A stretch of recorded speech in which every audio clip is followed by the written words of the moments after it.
তোমাৰ বাবে ৰৈ আছোঁ।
সৰি,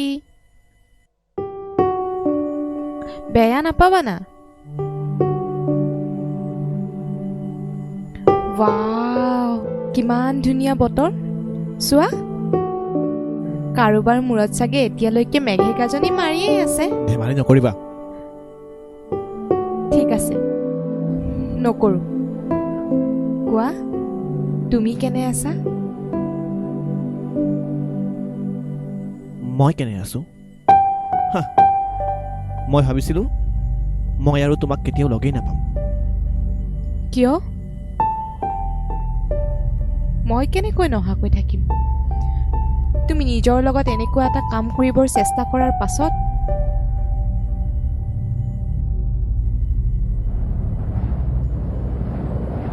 মই ভাবিছিলোঁ তুমি মোক ভাল পোৱা, কিন্তু এইবোৰৰ পাছত কেনেকৈ ক'ম তুমি ভাল পোৱা বুলি? সেইবাবে মোৰ এনে লাগিল যে তোমাৰ লগত কথা পাতিব লগা আছে। কিয়? কিয়? কি কথা পাতিব লগা আছে? মোৰ অৱস্থাটোৰ বিষয়ে? মই নাভাবোঁ কিবা প্ৰয়োজন আছে বুলি। মই যাওঁ। তাৰমানে তুমি এতিয়াও ভাবি আছা যে তুমি যিটো কাম কৰিছা সেইটো শুদ্ধ? অঁ, মই ভাবোঁ। মই বিশ্বাস কৰিব নোৱাৰোঁ যে মই ভাল পোৱা ল'ৰাজনে এনে কাম কৰিব। মোৰ হাতত আৰু একো উপায় নাছিল। জীয়াই থকাৰ সকলো আশাই মই হেৰুৱাই পেলাইছিলোঁ। কিয়? কিয়? কাৰণ তুমি মোক সকাৰণে কোনো খবৰ নিদিয়াকৈ এৰি থৈ গুচি গৈছিলা। তাৰ পাছত সুধিছা কিয়? অঁ, সুধিছোঁ। কাৰণ মই এতিয়াও তোমাক ভাল পাওঁ। তোমাৰ কথাটো গম পাই মোৰো হিয়া ভাঙিছে, ঠিক তেনেকৈ যেনেকৈ তোমাৰ। তুমি মোক তেনেকৈ এৰি থৈ গুচি যোৱাৰ পাছত কিয় লগ কৰিবলৈ আহিছা? তাকো ইয়াত? অঁ, ইয়াত। কাৰণ এই ঠাইডোখৰ আমাৰ বৰ মৰমৰ।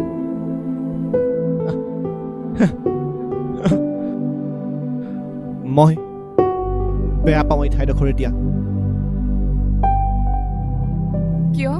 তুমিতো সদায় কৈছিলা এই ঠাইডোখৰ তোমাৰ বৰ মৰমৰ। আমি প্ৰথম প্ৰেমৰ প্ৰকাশো ইয়াতেই কৰিছিলোঁ। ইয়াত আছে আমাৰ প্ৰেমৰ ইতিহাস। ইতিহাস মানে অতীত। অতীতে মাথো স্মৃতিচিহ্ন আৰু ধ্বংসস্তূপবোৰহে দিয়ে। ইয়ালৈ যেতিয়াই আহোঁ তেতিয়াই মোক পুৰণি স্মৃতিবোৰে বৰকৈ আমনি কৰে।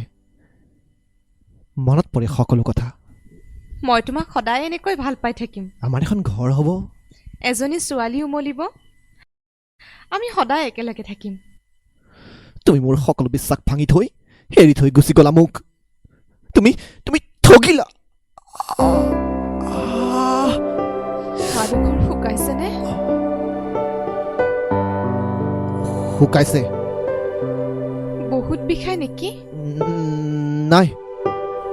মাত্ৰ ভয়াতুৰ আৰু পলায়নবাদী মানুহেহে এনে কাম কৰিব পাৰে।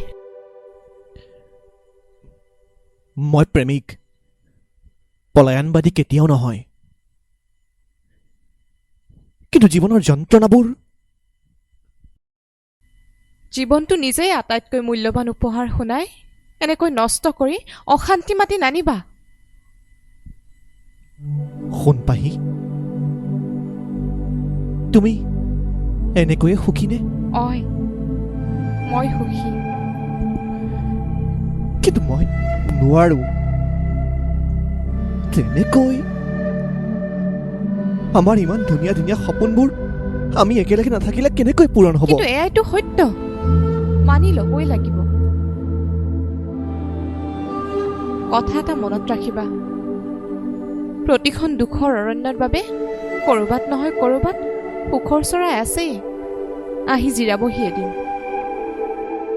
মই নোৱাৰো সোণপাহি, নোৱাৰো। প্ৰতিটো পলত তুমি আহা মোৰ কাষত। তোমাৰ কথা নভবাকৈ মোৰ এটা দিন নাযায়। সকলো কথাই মনত পৰে মোৰ।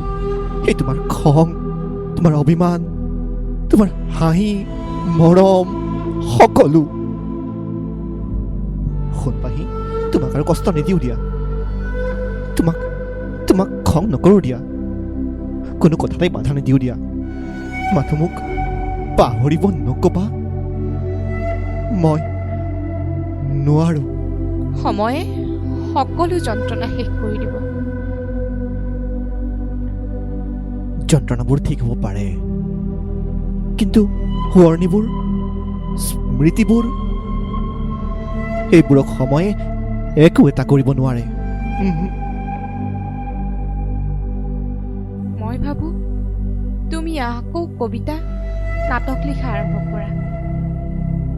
সেইবোৰে তোমাক অতীতৰ পৰা আঁতৰাই ৰাখিব আৰু তুমি আগুৱাই যাবা। তোমাৰ অবিহনে মই আগুৱাব নিবিচাৰো সোণপাহি। নাটক, কবিতাই তোমাৰ ঠাই ল'ব নোৱাৰে। মই তোমাৰ জীৱনৰ অন্ত নহয় শুনাই, মাত্ৰ এটা সৰু অংশহে। তুমি এতিয়া জীৱনৰ পাতখিলা সলনি কৰা। মোৰ মন নাই।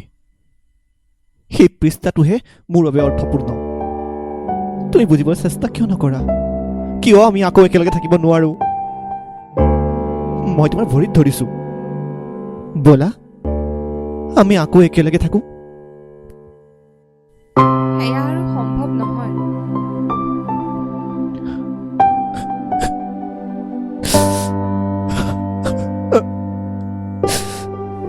শুনাই, নাকান্দিবা। একো শেষ হোৱা নাই। আনন্দ কৰা, কাৰণ আমি একেলগে ইমানবোৰ ধুনীয়া মুহূৰ্ত পাৰ কৰিছো।